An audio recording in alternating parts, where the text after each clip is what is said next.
Hello दोस्तों, हम सब जानते हैं कि यूएस ईरान एक दूसरे के एनिमी हैं, लेकिन इस दुश्मनी की शुरुआत कहां से हुई थी, आइए जानते हैं।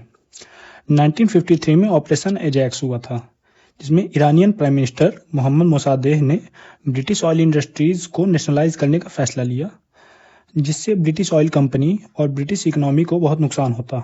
तो सीआईए और ब्रिटिश इंटेलिजेंस एजेंसी ने मिलकर मोहम्मद मोसादेह को सत्ता से हटाया और रजा पहलावी को ईरान का शाह बना दिया। अगले 25 साल तक रजा पहलावी यूएस का सपोर्ट करता रहा। फिर आता है 1979 ईरानियन रिवॉल्यूशन, जिसमें आयतुल्लाह खुमैनी ने शाह रजा पहलावी को सत्ता छोड़ने पर मजबूर किया और इस्लामिक रिपब्लिक बनाया, जिसका सुप्रीम लीडर आयतुल्लाह खुमैनी बना। और उसी साल नवंबर 1979 में ईरानियन स्टूडेंट्स ने यूएस एम्बेसी को घेर कर 52 अमेरिकन्स को 444 दिनों तक बंधक बनाए रखा। इसके चलते यूएस ने 1980 में सारे डिप्लोमेटिक टाइज खत्म कर लिए, जो कि आज तक रिस्टोर नहीं हुए हैं। अब आता है शैडो वॉर का पीरियड। शैडो वॉर में यूएस ने ईरान के खिलाफ प्रॉक्सी वॉर्स और सैंक्शंस का सहारा लिया। ईरान इराक वॉर, यूएस ने सद्दाम हुसैन को सपोर्ट किया ईरान के खिलाफ और सद्दाम हुसैन को वेपन प्रोवाइड किए। टैंकर वॉर, यूएस नेवी और ईरानियन फोर्सेस का डायरेक्ट सामना पर्शियन गल्फ में हुआ।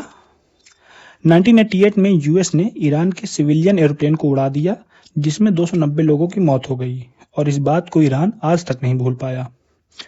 एक्सिस ऑफ इविल, 2002 में US president George W Bush ने ईरान को एक्सिस ऑफ इविल का पार्ट बताया, जिसमें इराक और नॉर्थ कोरिया भी शामिल था, और साथ ही साथ ईरान पर न्यूक्लियर वेपन्स रखने का आरोप लगाया।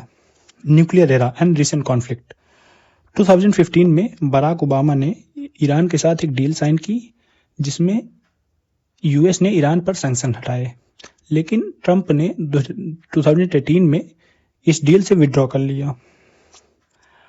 2020 में यूएस ने ड्रोन एयर स्ट्राइक से ईरान के जनरल कासिम सोलेमानी को मार दिया, जिसने दोनों देशों के बीच टेंशन और बढ़ गए।